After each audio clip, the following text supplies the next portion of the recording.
तो जी शेफर ले पार्ट 2 में इसका फ्रीज़र खोल लिया था। ये इसके फ्रीज़र की लोकेशन है। ये पुराना निकाल के चेक कर लिया था, लीकेज थी इसमें पानी वगैरह डाल के ना।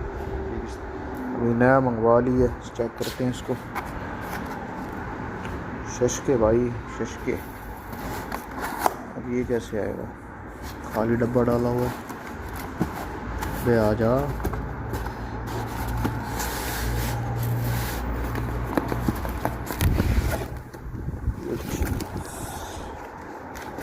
ये जी इसका नया बॉक्स आ गया, लगाते हैं और चेक करते हैं।